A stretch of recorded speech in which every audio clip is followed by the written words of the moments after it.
வேபும் தொலைக்காட்சி அன்பு உறவுகளுக்கு வணக்கம். இன்று உங்களோடு ஞாயிறு இறை வார்த்தை நிகழ்ச்சி ஊடாக இணைந்து கொள்வதில் மகிழ்ச்சி அடைகின்றோம். இன்று எதிர்வரும் ஞாயிறு தினத்திற்கான வாசகங்களை ஒரு கலந்துரையாடலாக செய்ய இருக்கின்றோம். இந்த கலந்துரையாடலிலே எங்களோடு இணைந்து கொள்கின்றார் பல வருட காலமாக இறையியலை குருக்களுக்கும் பொதுநிலையினருக்கும் கற்பித்து வரும் அமலமரி தியாகிகள் சபையைச் சேர்ந்த அருத்தந்தை ரெஜினால் லூசியன் அடிகளார். வணக்கம் ஃபாதர். வணக்கம் இன்னசென்ட். ஃபாதர், முதலாவதாக நாங்கள் வாசகங்களுடைய பகுதிகளுக்கு போகிறதுக்கு முன்னால் இந்த திருவழிபாட்டு நாட்காட்டியிலே ஒவ்வொரு காலங்கள் எங்களுக்கு கொடுக்கப்பட்டிருக்கின்றது. எதிர்வரும் ஞாயிறு தினத்திலே நாங்கள் பொது காலத்தினுடைய 6ஆம் ஞாயிறை நாங்கள் கொண்டாட இருக்கின்றோம். இந்த திருவழிபாட்டு காலங்கள் பற்றிய ஒரு விளக்கத்தை எங்களுக்கு சொல்லுங்களேன் ஃபாதர். ஆம் இன்னசென்ட், எங்களுடைய அடுத்த நிகழ்ச்சி நிரல் திருவழிபாட்டு ஆண்டிலே 6வது பொதுக்கால நிகழ்ச்சி நிரலாக அமையப் போகின்றது. இந்த பொதுக்காலம் என்று சொல்லிக்க நாங்கள் எங்களுடைய கத்தோலிக்க திருச்சபை திரு வழிபாட்டு கேலண்டர் வழிகாட்டியை நாங்கள் சற்று நோக்கோமையானால் அது பல பாகங்களாக பிரிக்கப்பட்டிருப்பதை நாம் அறிவோம். உதாரணமாக எங்களுக்கு தெரியும், திருவருகை காலம், கிறிஸ்துவனுடைய வருகையை பற்றி நமக்கு எடுத்து சொல்லும் காலம். அன்றையில் கிறிஸ்மஸ் காலம், அவர் பிறந்ததின் பிற்பாடு அவருடைய பிறப்பை எடுத்து சொல்லும் காலம். அன்றையில் தவக்காலம், இயேசுனுடைய பாடுகளை எடுத்து சொல்லும் காலம். அன்றையில் இன்னும் அதற்கு அடுத்தபடியாக பாஸ்கா காலம், உயிர்ப்பு செய்தியை எடுத்து சொல்லும் காலம். இவ்வாறாக கத்தோலிக்க திரு அவையிலே அழகான காலங்கள் பொறிக்கப்பட்டிருப்பதை நாங்கள் பார்க்கின்றோம். இப்படியாக இந்த ஒவ்வொரு காலங்களிலும் பெயர் கொண்டு அழைக்கும் பொழுது தவக்காலம், திருவருகை காலம், பாஸ்கா காலம், அன்றையில் இன்னும் தூயாவியானவருடைய காலம் என்று சொல்லும் பொழுது அந்தந்த பரம ரகசியங்களை நாங்கள் சிந்திப்பதற்காக கொடுக்கப்பட்ட காலமாக இருக்கின்றது. இவையெல்லாம் முடிந்ததின் பிற்பாடு பொது காலம் என்ற ஒரு பகுதி இருக்கின்றது. அதாவது முற்றுமுழுதாக கிறிஸ்துவனுடைய பிறவிலிருந்து அவருடைய மரணம் உயிர்ப்பு வரை தியானித்ததின் பிற்பாடு இன்னும் வருடத்திலே காலங்கள் இருக்கும் பொழுது நாங்கள் அதனை பொது காலமாக கணிக்கின்றோம். அந்த பொது காலத்திலே நாங்கள் என்ன செய்கின்றோம் என்றால், கிறிஸ்துவனுடைய போதனைகளிலிருந்து முக்கியமான விழுமியங்களை எடுத்து அவற்றை வாசித்து விளக்கம் சொல்லி மறை உரைகளின் மூலமாக குருக்கள் மக்களோடு கலந்து கொள்வதற்காக கொடுக்கப்பட்ட காலமாக இருக்கின்றது. அது விசேட பரம ரகசியங்களை, கிறிஸ்துவனுடைய வாழ்க்கையோடு சம்பந்தப்பட்ட பரம ரகசியங்களை நமக்கு எடுத்து சொல்லும் காலம் அல்ல, மாறாக அவருடைய விசேட போதனைகளை தியானிப்பதற்காக கொடுக்கும் காலமாக இருக்கின்றது. அப்படிப்பட்ட ஒரு காலத்திலே கொடுக்கப்பட்டது தான் இந்த பொது காலம், 6வது ஞாயிறு. இன்று நாங்கள் அதனைத்தான் சிந்திக்க வைப்பதற்காக இங்கு குழுமியிருக்கின்றோம். இதில் ஃபாதர், முதலாவது வாசகம் சீராக்கி ஞான நூலிலிருந்தும், 2ஆம் வாசகம் கொரிந்தியருக்கு எழுதிய திருமடலிலிருந்தும், 3வது நற்செய்தியாக மத்தேயு நற்செய்தியிலிருந்தும் வாசிக்கின்றோம். இந்த 3 வாசகங்களிலும் கருப்பொருள் என்ன ஃபாதர்? ஆம், இந்த வாசகங்களை நாங்கள் எடுத்துக்கொள்வோமே ஆனால் ஒவ்வொரு வாசகமும் ஒரே கருப்பொருளை நமக்கு எடுத்து சொல்லுகின்றன. பொதுவாக நாங்கள் ஒவ்வொரு ஞாயிற்றுக்கிழமையிலையும் வாசகங்கள் 3 வாசகங்களை வாசிக்கும் பொழுது முதல் வாசகமும் 3வது வாசகமும் ஒரே கருப்பொருளை கொண்ட வாசகங்களாக அமைகின்றன. ஆனால் அதற்கிடையில் அமைக்கப்பட்டிருக்கும் அந்த 2வது வாசகம் எந்த விதமாக இந்த கருப்பொருளை எங்களுடைய வாழ்க்கையிலே கடைபிடிக்க முடியும் என்ற ஒரு சில விழுமியங்களை நம்மோடு பகிர்ந்து கொள்ளுகின்றது. எனவேதான் முதல் வாசகமும் 3ஆம் வாசகமும் ஒரே கருப்பொருளையும், 2ஆம் வாசகம் அதனை நாம் வாழ்க்கையில் கடைபிடிக்கக்கூடிய சில உதாரணங்களை ஆதிகால கிறிஸ்தவர்களுடைய வாழ்க்கையை மையமாக கொண்டு சொல்லப்படும் வாசகமாக அமைகின்றது. நீங்கள் கேட்டது போன்று இன்றைய 1வது வாசகத்தை பற்றி உங்களுக்கு எடுத்து சொல்வதாக இருந்தால், இது சீராக் ஆகமத்திலிருந்து எழுதப்பட்ட ஒரு வாசகமாக இருக்கின்றது. இந்த சீராக் ஆகமம் என்று சொல்லும் பொழுது கிறிஸ்து பிறப்பதற்கு ஏறக்குறைய 200 ஆண்டுகளுக்கு முன்பு யாரால் எழுதப்பட்டது என்றால், ஜெசுவா பின் சீரா என்ற ஒருவரால் எழுதப்பட்ட நூலாக இருக்கின்றது. இது இறை ஞான நூலாகவும் கணிக்கப்படுகின்றது. உங்களுக்கு தெரியும், வேதாகமத்தை நாங்கள் எடுத்து பார்ப்போமேயானால் வேதாகமத்திலே பல நூல்கள் இருக்கின்றன. இந்த பல இறை ஞான நூல்கள் என்று சொல்லிக்க எங்களுக்கு சொல்லலாம். உதாரணமாக இந்த சீராக் ஆகமம், அதனை நாங்கள் எக்லசியஸ்டிகஸ் என்றும் அழைப்போம். அதனை தொடர்ந்து எங்களுடைய சங்கீதங்கள், அன்றையில் பழமொழி ஆகமம், அன்றையில் ஜோபியினுடைய நூல், இவையெல்லாம் இறைவனுடைய ஞானத்தை நமக்கு எடுத்துச் சொல்லும் ஒரு முக்கியமான நூல்களாக அமைகின்றன. இந்த சீராக்காகமத்தினுடைய விசேடம் என்னவென்றால், அதாவது கிறிஸ்து பிறப்பதற்கு 200 ஆண்டுகளுக்கு முன்பு இறைவனால் தேர்ந்தெடுக்கப்பட்ட இந்த இஸ்ராயல் மக்கள் உலகெங்கிலும் பரந்து வாழுகின்றார்கள். இந்த காலத்திலே கிரேக்க அரசாட்சி மிகவும் மும்முரமாக வளர்ந்து வருகின்றது. அவர்கள் ஆதிக்கம் செலுத்தும் ஒரு உலகமாக அந்த காலம் கணிக்கப்படுகின்றது. எங்கெல்லாம் அவர்கள் பரந்து வாழுகின்றார்களோ அங்கெங்கெல்லாம் தங்களுடைய கலை, கலாச்சாரம், மொழி போன்றவற்றை வளர்ப்பவர்களாக இருக்கின்றார்கள். எனவேதான் இந்த இஸ்ராயல் மக்களும் இப்படியாக அவர்களோடு பின்னி பிணைந்து உலகம் முழுவதும் பரந்து வாழும் பொழுது சில வேளைகளில் அவர்கள் தங்களுடைய வாழ்க்கையின் ஆரம்ப நோக்கத்தை இழந்து விடுகின்றார்கள். இழந்து விடக்கூடிய ஒரு ஆபத்தும் இருக்கின்றது. சில வேளைகளில் அவர்கள் தாங்கள் எபிரேயர், இறைவனால் தேர்ந்தெடுக்கப்பட்ட மக்கள், எங்களுக்கு என்ற ஒரு மதம் இருக்கின்றது, மொழி இருக்கின்றது, ஆலயம் இருக்கின்றது, கலை கலாச்சாரம் இருக்கின்றது என்பவற்றை மறந்து ஏனைய தாங்கள் வாழும் இடங்களில் இருந்த ஏனைய மதத்தவர்களோடு கலை கலாச்சாரத்தோடு பின்னிப்பிணைய அவர்கள் முற்படுவதை நாங்கள் வரலாற்றிலே அறிய வருகின்றோம். இப்படியான காலத்திலே தான் இப்படிப்பட்ட ஞான நூல்கள் அவர்களை திரும்பவும் சிந்திக்க வைக்கின்றன. நீங்கள் யார்? நீங்கள் இறைவனால் தேர்ந்தெடுக்கப்பட்ட பிள்ளைகள், நீங்கள் ஒரு விசேட குலம்.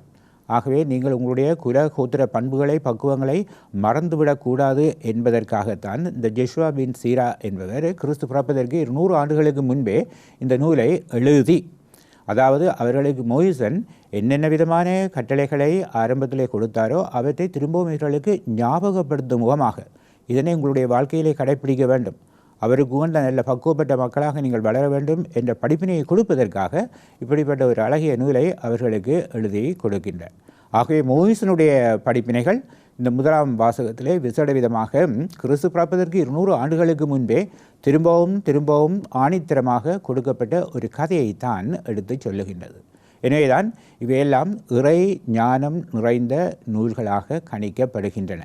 இது மாத்திரமல்ல, நான் ஏற்கனவே உங்களுக்கு சொன்னதை போன்று ஏனைய நூல்கள் எல்லாம் இறைவனுடைய செய்தியை அவர்களுக்கு கொடுக்கும் நூல்களாக அமைந்திருக்கின்றன. இதுதான் இந்த சீராக் நூலின் விசேடத்துவம் என்று நாங்கள் சொல்லலாம். ஃபாதர், நீங்கள் சொன்னது போல் சீராக்கின் ஞானம் நூல் முதலாவது வாசகத்திலே இந்த 15ஆம் அதிகாரம் 17 தொடக்கம் 17 வசனங்களில் இவ்வாறு குறிப்பிடப்படுகின்றது.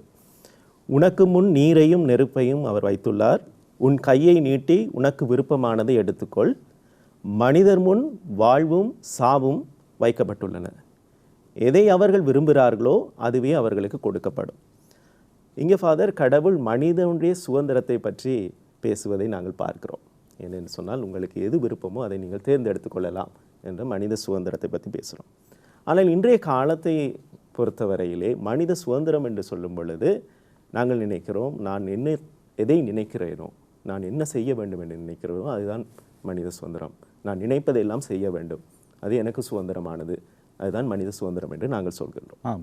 ஆனால் திருச்சபை மனித சுதந்திரம் பற்றி என்ன படிப்பினை எங்களுக்கு தருகிறது ஃபாதர்? அது ஒரு சிறந்த கருத்து. அதாவது நீங்கள் சொன்னது போன்று கடவுள் நீரையும் நெருப்பையும் வைத்திருக்கின்றார். என்ன அதனை கொடுத்து அவர்களுக்கு என்ன சொல்லுகின்றார்? நீங்கள் விரும்பியதை தெரிந்து கொள்ளலாம். மனிதன் தன்னை அழித்து கொள்ள வேண்டும் என்றால் நெருப்பை தேர்ந்தெடுக்கலாம். அதே போன்று அவன் தன்னுடைய வாழ்க்கையிலே ஒரு புத்துணர்ச்சியை பெற்று புதிய ஒரு பயிராக வளர வேண்டுமே ஆகியில் அவன் நீரை தேர்ந்தெடுக்கலாம். என ஆகவே இவை இரண்டுமே இருக்கின்றன. இவைதான் மனிதனுடைய சுதந்திரத்தில், மனிதனுடைய வாழ்க்கையில் அவன் கடைப்பிடிக்க வேண்டியவை. எங்களுக்கு தெரியும், இறைவன் மனிதனை படைத்த பொழுதும் ஆரம்பத்திலும் அவனிடமிருந்து அந்த சுதந்திரத்தை எடுக்கவில்லை. அவர்களை ஒரு இடத்தில் நியமித்து சொல்லுகின்றார் என்னவென்றால், நீங்கள் இந்த மரத்தின் கனியை மாத்திரம் புசிக்கக்கூடாது. அவருக்கு வேணுமென்றால் சொல்லியிருக்கலாம், இதை நீங்கள் புசிக்கவே கூடாது, இதை நீங்கள் சாப்பிட்டீர்கள் என்றால் நிச்சயமாக உங்களுக்கு அழிவுதான் ஏற்படும் என்று சொல்லியிருக்கலாம். ஆனால் அவர்களுக்கு சுதந்திரத்தை கொடுத்து அவர்களும் சுதந்திரமாக வாழுவதற்கு, சுதந்திரமாக சிந்தித்து செயல்படுவதற்கு இடம் அளிக்கின்றார். இப்படியாகத்தான் இந்த சீராக்கு நூலிலும் கொடுக்கப்பட்டிருக்கும் சுதந்திரம் எதனை எடுத்து சொல்லுகின்றது என்றால், மனிதர்கள் எப்பொழுதும் சிந்திப்பவர்களாக இருக்க வேண்டும், சிந்தித்து செயல்படும் நல்ல பக்குவப்பட்ட மக்களாக வாழ வேண்டும். ஏனென்றால் நமக்கு தெரியும், வேதாமத்திலே சொல்லப்பட்டிருக்கின்றது, நானும் நீங்களும் இறைவனின் சாயலாகவும் அமைப்பாகவும் படைக்கப்பட்டிருக்கின்றோம். ஆகவே எது சரி எது பிழை என்பதை நமக்கு சொல்லி காட்டுவதற்கு நல்ல மனச்சாட்சியை இறைவன் கொடுத்திருக்கின்றார். ஆகவே அப்படிப்பட்ட விதமாக அந்த இறைவனுடைய சக்தியை, இறைவனுடைய ஆசியை எங்களுடைய வாழ்க்கையிலே நாங்கள் கடைப்பிடித்து சிந்தித்து செயல்படுவதுதான் இதனுடைய முக்கியமான கருத்து என்பதை இந்த சீராக்காகமத்திலே நமக்கு எடுத்து காட்டுகின்றார் அதன் ஆசிரியர். ஏனென்றால் நீங்கள் கூறியதை போன்று இன்றும் நாம் பார்க்கின்றோம், நாம் வாழும் சமூகத்திலே எத்தனையோ பேருக்கு ஏன்னா எது சரி எது பிழை என்பதே தெரியாது. ஏதோ தான் தோன்றித்தனமாக தொகையான மக்கள் எந்த பக்கமாக செல்கின்றார்களோ அவர்களும் தொடர்ச்சியாக அந்த பக்கமாக சென்று அவர்கள் செய்ய முற்படுவதை நாங்கள் பார்க்கின்றோம். ஆகவே தன்னுடைய சொந்த காலிலே நின்று கொண்டு எது சரி, எதை செய்ய வேண்டும், எதை விலக்க வேண்டும் என்று கணிப்பது குறைவாக இருக்கின்றது. அதே போன்றுதான் அன்றும் அந்த இஸ்ராயல் மக்கள், எபிரேய மக்கள் ஏனைய மக்களோடு பின்னி பிணைந்து வாழ்ந்த பொழுது அவர்களுக்கும் பல்வேறுபட்ட கலை கலாச்சாரங்கள் மத்தியிலே இருந்தபடியினால எது சரி எது பிழை என்பது தெரியாது. தங்களுடைய சொந்த நிலைதானும் மறந்தவர்களாக வாழுகின்றார்கள்.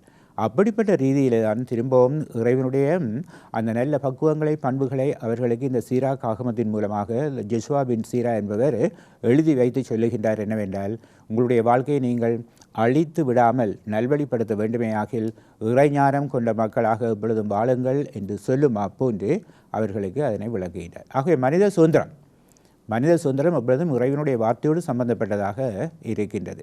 நாம் நினைப்பதுதான் சரி என்று தாந்தோன்னித்தனமாக செயல்படுவோமே ஆகில் சில வேளைகளில் எங்களுடைய வாழ்க்கையை நாங்கள் அழித்து கொள்ளலாம். அப்படிப்பட்ட நிலையை உருவாகக்கூடாது.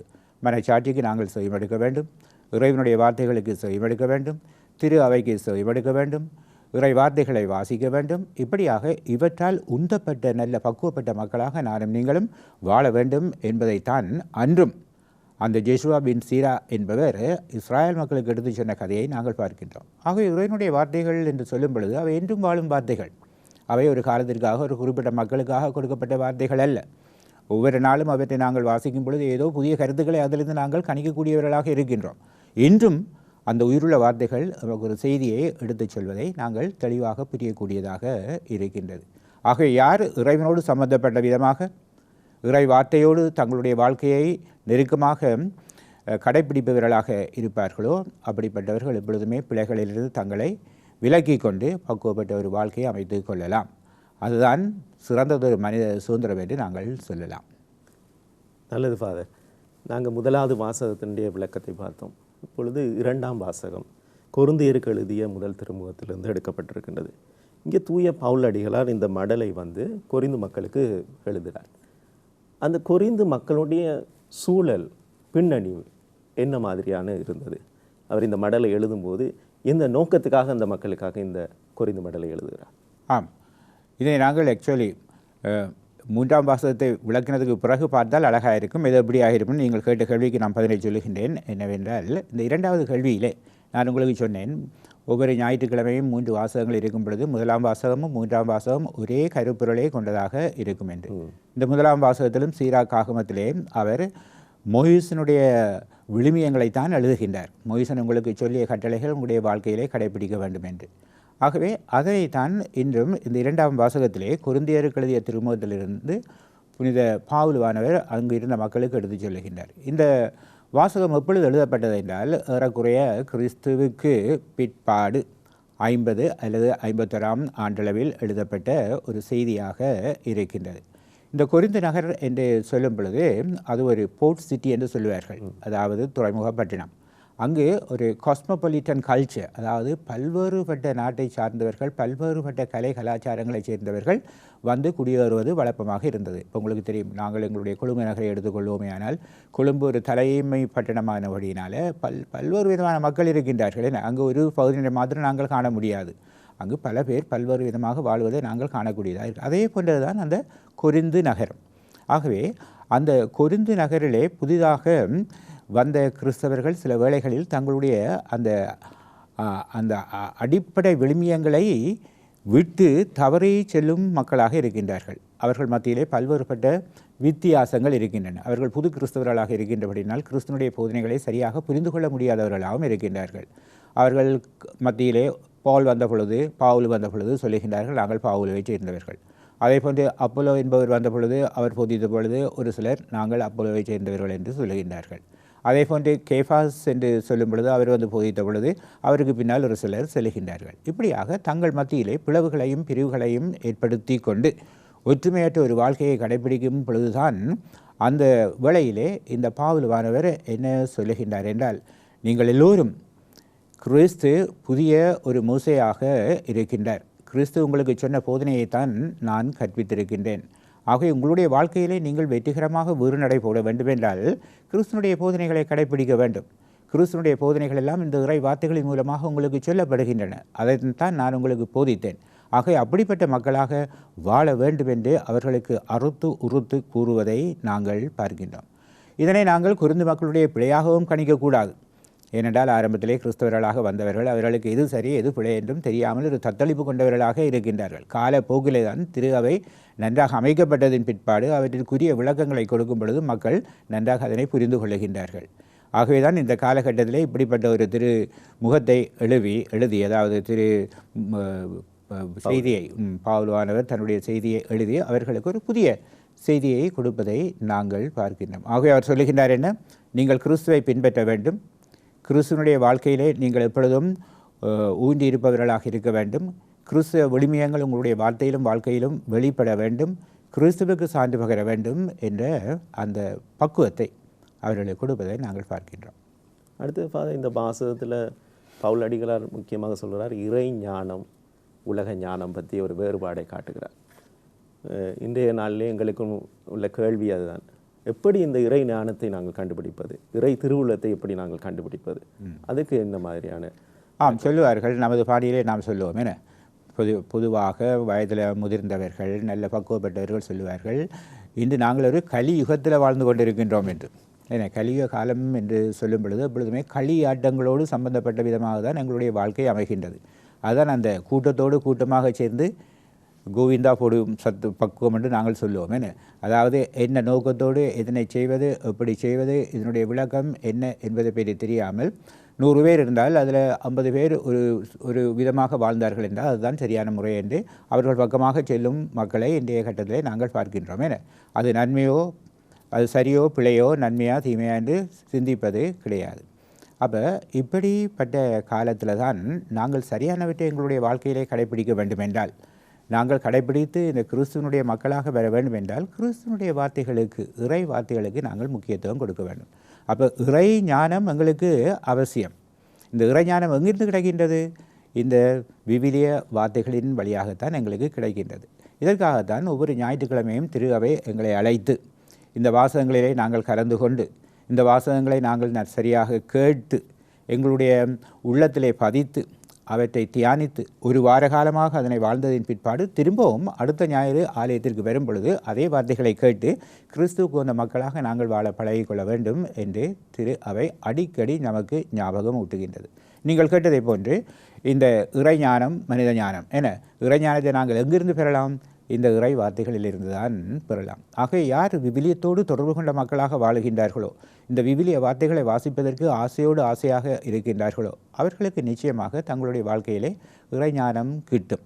ஆக இறைஞானம் எங்களுக்கு பணம், பொருள், செல்வம் இருக்கும் பொழுதும் அவசியம். எதற்காக? அதனை சரியாக செலவு செய்வதற்காக. அதேபோன்று இப்படிப்பட்ட நிலைகள் இல்லாமல் நாங்கள் வறுமையில் வாழ்ந்து கொண்டிருக்கும் பொழுதும் அந்த வறுமையை நாங்கள் எங்களுடைய வாழ்க்கையிலே ஏற்று அந்த வறுமையிலும் சந்தோஷமாக வாழ வேண்டும் என்றால் அதற்கும் அந்த இறை பக்குவம் கிடைப்பது இந்த இறை ஞானத்திலிருந்து தான். ஆகவே இவை எல்லாவற்றையும் எங்கிருந்து நாங்கள் பெறலாம்? இறைவனுடைய உயிருள்ள வார்த்தைகள் அடங்கிய வேதாகமத்திலிருந்து தான் பெறலாம். எனவே தான் ஒவ்வொரு ஞாயிற்றுக்கிழமையும் இந்த 3 வாசகங்களை நாங்கள் சொல்லுவோம் 3 lessons என்று, 3 பாடங்கள் என்று. என்ன, முதலாவது பாடம், 2வது பாடம், 3வது பாடம் என்று. ஆகவே நாங்கள் இந்த வாசகங்களை வாசிக்கும் பொழுது கேட்க வேண்டும். பராக்களுக்கு இடம் கொடுக்கக்கூடாது. என்ன சொல்லப்படுகின்றது? ஏதாவது ஒரு வார்த்தை எங்களுடைய உள்ளத்தை தைத்தால் நிச்சயமாக நாங்கள் பக்குவப்பட்ட பிள்ளைகளாக, இறைஞானம் நிறைந்த பிள்ளைகளாக வாழலாம். ஆகவே நாம் சிந்திக்க வேண்டியது என்னவென்றால், இறைஞானம் எங்களுக்கு காசுக்கு வாங்க முடியாது, அன்றில் மனிதர்களிடமிருந்து அதனை பெற்றுக்கொள்ள முடியாது. மாறாக இறைவனுடைய வார்த்தையிலிருந்து தான் பெற்றுக்கொள்ள வேண்டும். அதுதான் அதனுடைய அடிப்படை உண்மை என்பதை நாங்கள் நன்கு உணர்ந்து கொள்ள வேண்டும். உண்மையிலே இறை வார்த்தை என்பது வெறுமனே ஒரு வார்த்தை அல்ல, அது உயிருள்ள வார்த்தை. நிச்சயமாக அதிலிருந்து இறை ஞானத்தை நாங்கள் பெற்றுக்கொள்ளலாம் என்று சொன்னீர்கள். ஆகவே நாங்கள் அந்த இறை வார்த்தையை வேரூன்றியவர்களாக அந்த இறை வார்த்தையிலே எங்களுடைய வாழ்க்கையை அமைத்து கொள்ள வேண்டும் என்று சொன்னீர்கள். 2 வாசகங்களை நாங்கள் பார்த்தோம். இப்போ நற்செய்தியை பார்க்கும் பொழுது மத்தேயு நற்செய்தியிலே இயேசுவை புதிய மோசையாக மத்தேயு நற்செய்தியாளர் காட்டுகிறார். இந்த மத்தேயு நற்செய்தியாளர் இயேசுவை ஏன் புதிய மோசையாக இங்கு காட்ட வேண்டும்? என்ன காரணம்? ஆம், நான் உங்களுக்கு ஆரம்பத்திலே சொன்னேன், இந்த 6வது பொதுக்கால ஞாயிறு வழிபாட்டு வாசகங்களிலே ஜேசு புதிய மூசையாக குறிப்பிடப்பட்டிருக்கின்றார். அதுதான் எங்களுடைய கருப்பொருளாக அமைகின்றது. முதலாவது வாசகத்திலும் நாங்கள் பார்த்தோம், சீராக் ஆகமத்திலே அதன் எழுதிய ஆசிரியர் மூசையினுடைய கட்டளைகளை நன்கு திரும்பவும் தெளிவுபடுத்தி எழுதி மக்களுக்கு கொடுக்கின்றார். அதேபோன்று இந்த 3வது வாசகத்தை நாங்கள் எடுத்துக்கொள்வோமே ஆனால், இந்த 3வது வாசகத்திலே கிறிஸ்து புதிய இஸ்ராயல் மக்களின் புதிய மூசையாக இருக்கின்றார். பழைய ஏற்பாட்டிலே பழைய இஸ்ராயல் மக்களின் தலைவனாக அவர்களை வழிநடத்துபவராக இருந்தவர் மோசே. அதேபோன்று புதிய ஏற்பாட்டிலே புதிய இஸ்ராயல் குலத்தின் தலைவனாக இருப்பவர் கிறிஸ்து. ஆகவே நாங்கள் சரியான பாதையில் செல்ல வேண்டும் என்றால் இந்த கிறிஸ்துனுடைய போதனைகளுக்கு செவியும் எடுக்க வேண்டும். அதனை நாங்கள் இன்று நன்றாக அவருடைய வாசகத்திலே காணக்கூடியதாக இருக்கின்றது.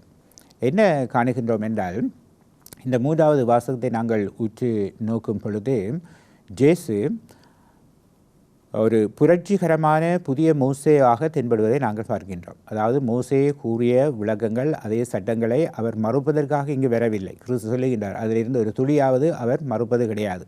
அவை எல்லாவற்றையும் நிறைவேற்றுவதற்காகவே தான் வந்தேன் என்று சொல்லுகின்றார். எப்படி நிறைவேற்றுகின்றார் என்றால், அதற்கு ஒரு புதிய விளக்கத்தை கொடுத்து, புதிய அர்த்தத்தை கொடுத்து, மக்கள் கடைப்பிடிக்கக்கூடிய அளவிலே அதனை செயல்படுத்துவதை நாங்கள் பார்க்கிறோம். உதாரணமாக இன்றைய நற்செய்தி வாசகத்திலே எங்களுக்கு சொல்லப்பட்டிருக்கின்றது, கிறிஸ்து சொல்லுகின்றார் என்ன, கொலை செய்யாதே என்று மோசே சொல்லுகின்றார். ஆனால் கிறிஸ்து அதற்கு ஒரு படி கூடுதலாக சென்று, அதற்கு அடுத்தபடியாக சென்று அவர் சொல்லுகின்றார் என்ன, இந்த கொலை செய்வதற்கு உங்களை தூண்டும் அந்த கோபாவேசத்தை உங்களிடமிருந்து அகற்றிக் கொள்ள வேண்டும். ஆகவே யார் கோபம் கொள்ளுகின்றார்களோ, யார் கோபாவேசத்திலே மக்களை பார்த்து புத்தி சுயாதீனமற்றவன் அல்லது வேறுபட்ட வார்த்தைகளை வாசித்து அவர்களை பேசுகின்றார்களோ அப்படிப்பட்ட நிலை சில வேளைகளில் இன்னும் கோபத்தை ஏற்படுத்தி கொலை செய்வதை தூண்டலாம். ஆகவே அந்த கொலை செய்வதற்கு எதுவாக இருக்கும் காரணங்களை நீங்கள் விட்டுவிட வேண்டும் என்ற ஒருபடி மேலாக சென்று கிறிஸ்து கூறும் கதையையும் நாங்கள் பார்க்கின்றோம். அதே போன்று இன்னும் ஒரு உதாரணத்தை நாங்கள் அதே நற்செய்தியில் எடுத்துக்கொள்வோமே ஆனால் எதனை பார்க்கின்றோம் என்றால், கிறிஸ்து சொல்லுகின்றார் முகபாவம் செய்யாதே என்று. ஆனால் கிறிஸ்து அதற்கு இன்னும் ஒரு படியை கூடுதலாக சென்று என்ன சொல்லுகின்றார், நீங்கள் முகபாவம் செய்யாமல் இருப்பது மாத்திரமல்ல, அந்த முகபாவம் செய்வதற்கு உங்களுக்கு தூண்டும் அந்த பார்வையை, அதாவது யார் ஒரு பெண்ணை அசுத்த கண்களால் பார்க்கின்றாரோ, அப்படிப்பட்ட நிலையை தங்களுடைய வாழ்க்கையை அமைத்து கொள்ளுகின்றார்களோ அவர்களுக்கு அப்படிப்பட்ட பாவம் செய்வது இலகுவாக இருக்கும். ஆகவே இந்த விதமாக இப்படிப்பட்ட பாவங்களிலிருந்து உங்களை தவிர்த்து கொள்வதற்கு நீங்கள் உங்களை பக்குவப்படுத்திக் கொள்ள வேண்டும் என்று சொல்லுகின்றார்.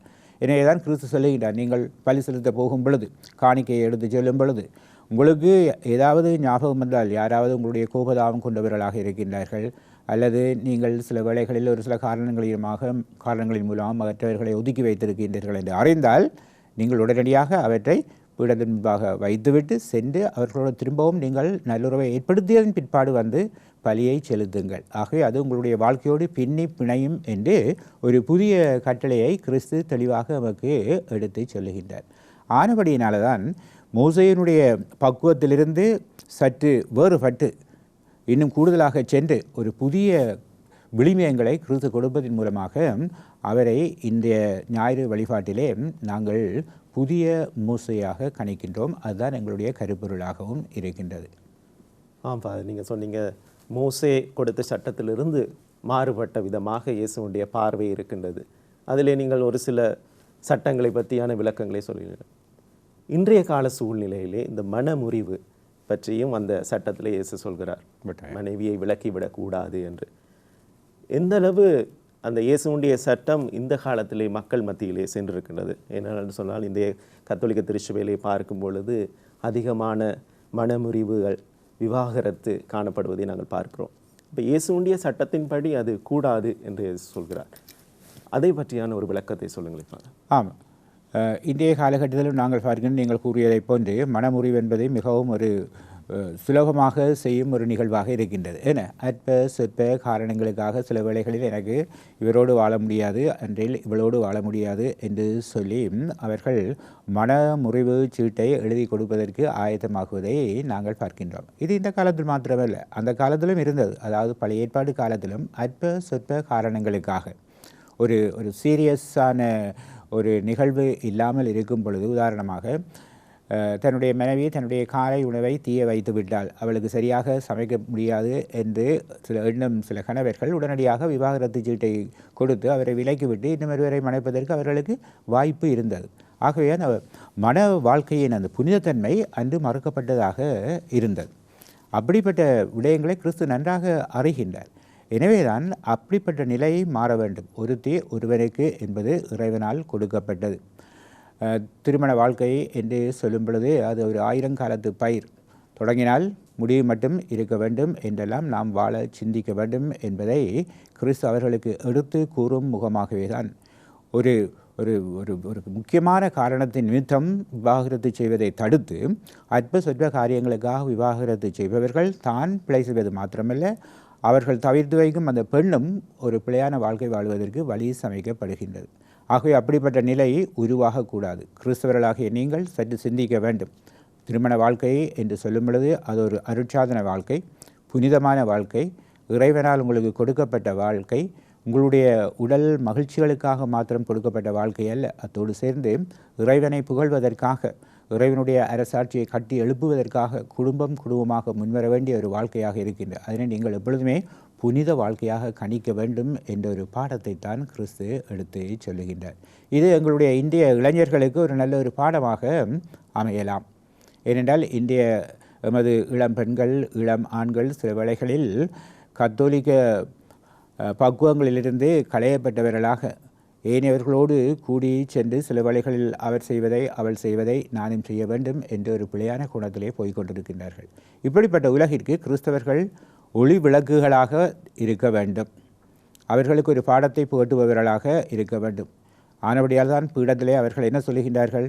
இன்பத்திலும் துன்பத்திலும் நோயிலும் நொடியிலும் வறுமையிலும் வளர்ச்சியிலும் நான் கடைசி பரியந்தம் உன்னோடு வாழ்வேன் என்று அந்த பொருத்தினை யாருக்கு கொடுக்கின்றார்கள்? இறைவனுக்கு. ஆகவே அப்படிப்பட்ட ஒரு மனநிலை எங்களுடைய மக்கள் மத்தியிலே உருவாக வேண்டும். உருவாகினால்தான் இப்படிப்பட்ட பிரச்சனைகளிலிருந்து நாங்கள் விலகி பக்குவப்பட்ட பிள்ளைகளாக வாழ முடியும் என்ற செய்தியையும் கிறிஸ்து எங்களுக்கு எடுத்து சொல்லுகின்றார். இன்றைய நிகழ்ச்சியில் இறுதி கட்டத்திற்கு நாங்கள் வந்திருக்கின்றோம். இன்றைய எதிர்வரும் ஞாயிறு வாசகங்கள் குறித்த விளக்கங்களை நாங்கள் பார்த்தோம். அதிலே முதலாவது வாசகம் சீராக்கி ஞான நூலிலிருந்தும், இரண்டாவது வாசகம் கொரிந்தியருக்கு எழுதிய மடலிலிருந்தும், மூன்றாவது வாசகம் மத்தேயு எழுதிய நற்செய்தியிலிருந்தும் கொடுக்கப்பட்டுள்ளது. இந்த வாசகங்களுக்குரிய விளக்கங்களை இதுவரை எங்களுக்கு விளக்கமாகவும் தெளிவாகவும் எங்களுக்கு வழங்கிய அருத்தந்தை அவர்களுக்கு எங்களுடைய நன்றிகள். நன்றி ஃபாதர். வணக்கம்.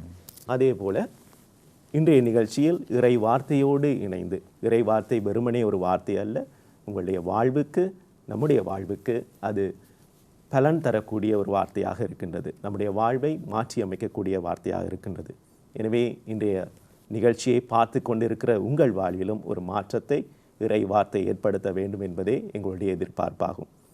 இன்றைய நிகழ்ச்சியில் எம்மோடு இணைந்து கொண்டு இறை வார்த்தையை, வாசகங்கள் குறித்த விளக்கங்களை அறிந்து கொண்ட உங்களுக்கு எமது நன்றிகள். இந்த நிகழ்ச்சியை நீங்கள் மீண்டும் ஒரு முறை பார்ப்பதற்கு விருப்பமாக இருந்தால் நீங்கள் வேர்பும் டிவி தமிழில் என்ற அந்த தளத்தினூடாக, யூடியூப் தளத்தினூடாக நீங்கள் இந்த நிகழ்ச்சியை மீண்டும் ஒரு முறை பார்த்து கொள்ளலாம். ஆகவே இந்த நிகழ்ச்சியில் இணைந்து கொண்ட உங்கள் அனைவருக்கும் எமது உளமார்ந்த நன்றிகள். நன்றி, வணக்கம்.